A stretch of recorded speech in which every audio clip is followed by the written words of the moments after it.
ଏକ ମାଛ ମାଟି ଉପରେ ବା ଭୂମି ଉପରେ ବଞ୍ଚି ରହିପାରିବ କି? କିମ୍ବା ଏକ ଜିରାଫ ମେରୁ ଅଞ୍ଚଳରେ ବଞ୍ଚି ରହିପାରିବ କି? ଏବଂ ତା ସହିତ ଏକ ଉତ୍ତାପମୟ ମରୁଭୂମି ଅଞ୍ଚଳରେ ଏକ ଓଟ କିପରି ଏତେ ସହଜରେ ଏବଂ ଭଲ ଭାବରେ ବଞ୍ଚିପାରେ? ଏବଂ ପକ୍ଷୀମାନଙ୍କର ଏମିତି କଣ ବିଶେଷତା ଅଛି ଯେ ସେମାନେ ଏତେ ସହଜରେ ଉଡ଼ି ପାରୁଛନ୍ତି? ଏହି ଭିଡିଓରେ ଆମେ ଏହି ସମସ୍ତ ପ୍ରଶ୍ନର ଉତ୍ତର ଦେବାକୁ ଚେଷ୍ଟା କରିବା ଏବଂ ଅନୁକୂଳନ, ଯାହାକୁ ଇଂରାଜୀରେ ଆମେ ଆଡାପ୍ଟେସନ ବୋଲି କହନ୍ତି, ତାର ପ୍ରକୃତ ଅର୍ଥ କଣ ସେ ବିଷୟରେ ଜାଣିବା। ଏବେ ଟିକେ ଚିନ୍ତା କରନ୍ତୁ, ଯେତେବେଳେ ଥଣ୍ଡା ପଡେ ସେତେବେଳେ କଣ ହୁଏ? ତୁମେ ମାନେ ଥଣ୍ଡାରୁ ନିଜକୁ ବଞ୍ଚାଇବା ପାଇଁ କିଛି କପଡା ପିନ୍ଧିଥାଅ। ତୁମେ ହୁଏତ ସ୍ୱେଟର ପିନ୍ଧିପାର, ଜ୍ୟାକେଟ ପିନ୍ଧିପାର କିମ୍ବା ହାତରେ କିଛି ଗ୍ଲୋଭ୍ସ ବା ମୌଜା ମଧ୍ୟ ପିନ୍ଧିପାର।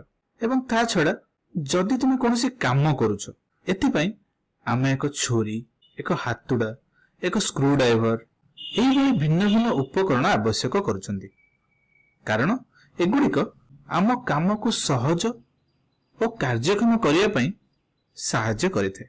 ଠିକ୍ ସେହିପରି ଭାବରେ ଆମେ ଯେପରି ଏକ ଶୀତକାଳୀନ କପଡା ବା ଉପକରଣ ତିଆରି କରିଛନ୍ତି ବା ଶୀତ ବସ୍ତ୍ର ଗୁଡିକ ତିଆରି କରିଛନ୍ତି, ଯୋଉଗୁଡିକ ଆମକୁ ଅଧିକ ଥଣ୍ଡାରେ ମଧ୍ୟ ଅଧିକ କାର୍ଯ୍ୟକ୍ଷମ କରିବାରେ ସାହାଯ୍ୟ କରେ।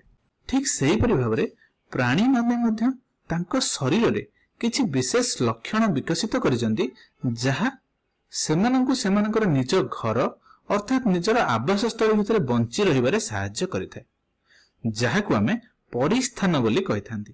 ଏବଂ ପରିସ୍ଥାନ ପାଇଁ ଏମାନେ ଯେଉଁ ଉପାୟ ଅବଲମ୍ବନ କରନ୍ତି, ଏହି ବିଶେଷ ଲକ୍ଷଣ ଗୁଡିକୁ ଅନୁକୂଳନ ବୋଲି କୁହାଯାଏ, ଯାହାକୁ ଆମେ ଇଂରାଜୀରେ ଆଡାପ୍ଟେସନ ବୋଲି କହିଥାନ୍ତି। ତେବେ ଚାଲ ଏହି ଅନୁକୂଳନ ଗୁଡିକ କଣ, ଏଗୁଡିକ ମାଛ ସାହାଯ୍ୟରେ ଦେଖିବା। ତାହେଲେ ମୁଁ କହିପାରିବି ଯେ ମାଛ ପାଖରେ ଏମିତି କିଛି ଅନୁକୂଳନ ଅଛି ଯାହା ତାକୁ ଜଳ ମଧ୍ୟରେ ବଞ୍ଚିବାରେ ସାହାଯ୍ୟ କରେ। ତେବେ ପ୍ରଥମେ ଆମେ ଦେଖିବା ଯେ ମାଛ ମାନଙ୍କର ଏମିତି କିଛି ଡେଣା ଥାଏ ଏବଂ ଏଗୁଡିକ ପାଇଁ ସେମାନେ ଜଳ ମଧ୍ୟରେ ସନ୍ତୁଳିତ ହୋଇକି ରହିଥାନ୍ତି। ଏବଂ ତା ଛଡା ମାଛ ମାନଙ୍କ ଶରୀରରେ ଏମିତି କିଛି ଗାଲି ଥାଏ, ଯାହାକି ଜଳ ମଧ୍ୟରେ ଦ୍ରବୀଭୂତ ହୋଇଥିବା ଅକ୍ସିଜେନ ବା ଅମ୍ଳଜାନ ଗୁଡିକୁ ସେମାନଙ୍କ ଶରୀର ମଧ୍ୟକୁ ଶ୍ୱାସକ୍ରିୟା ଆକାରରେ ଶୋଷି ନେଇଥାନ୍ତି।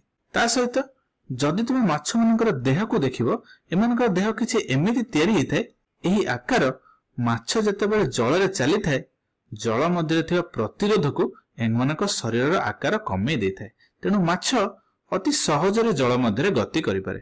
ଆମେ ଯେମିତି ଏକ ଡଙ୍ଗା ତିଆରି କରିଥିବା, ଡଙ୍ଗାର ଆକାର ଏବଂ ମାଛର ଆକାର ଠିକ ଏକାପରି ସମାନ ଅଟେ।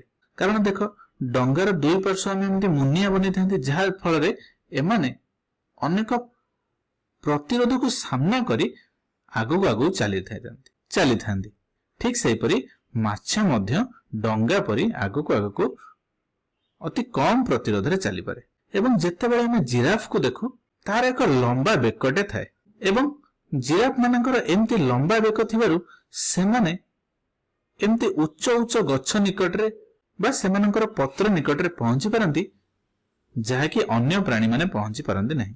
ତେବେ ଏହି ପ୍ରକାରର ଅନୁକୂଳନ ଗୁଡିକ ଆଫ୍ରିକୀୟ ଜଙ୍ଗଲ ଅଞ୍ଚଳରେ ବହୁତ ଉପଯୁକ୍ତ ଅଟେ, କାରଣ ଆଫ୍ରିକାର ଜଙ୍ଗଲ ଗୁଡିକରେ ଗଛ ଗୁଡିକ ବହୁତ ଉଚ୍ଚ ଉଚ୍ଚ ଥାନ୍ତି। ଏବଂ ତାପରେ ଆମେ ଓଟ ମାନଙ୍କୁ ସାଧାରଣତଃ ମରୁଭୂମି ଅଞ୍ଚଳରେ ଦେଖିଥାନ୍ତି।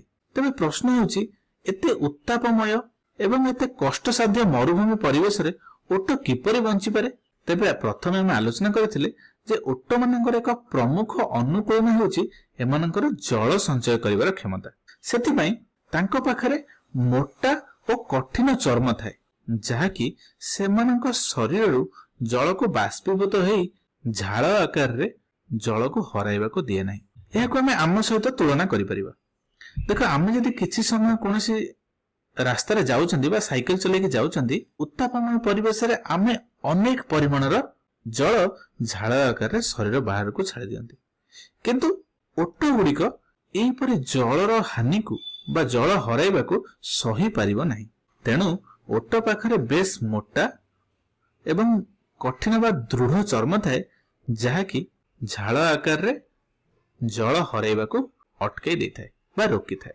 ଏବଂ ତୁମେ ଦେଖିଥିବ ଯେ ଓଟ ଗୁଡିକ ବାଲି ଉପରେ ଅତି ସହଜରେ ଚାଲି ପାରନ୍ତି, କାରଣ ସେମାନଙ୍କର ପାଦ ଗୁଡିକ ଅତି ଚଉଡା ଓ ସିଧା ଥାଏ, ଯାହାକି ସେମାନଙ୍କ ଶରୀରକୁ ବା ସେମାନଙ୍କ ଗୋଡକୁ ବାଲି ମଧ୍ୟରେ ବୁଡି ଯିବାରୁ ରୋକିଥାଏ।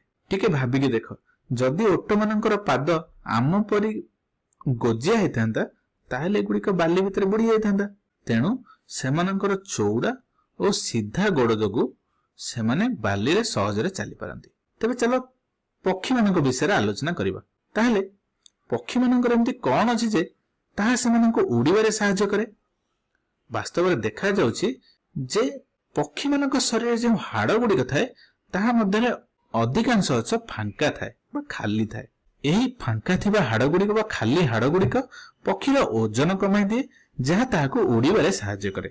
ତେଣୁ ତୁମେମାନେ ଏଠି ଯେଉଁ ମାଛ, ଜିରାଫ, ଓଟ ଏବଂ ପକ୍ଷୀର ବିଶେଷ ଲକ୍ଷଣ ଗୁଡିକ ଦେଖିଲ, ଏହାକୁ ଅନୁକୂଳନ ବୋଲି କୁହାଯାଏ, ଯାହାକୁ ଆମେ ଇଂରାଜୀରେ ଆଡାପ୍ଟେସନ ବୋଲି କୁହନ୍ତି।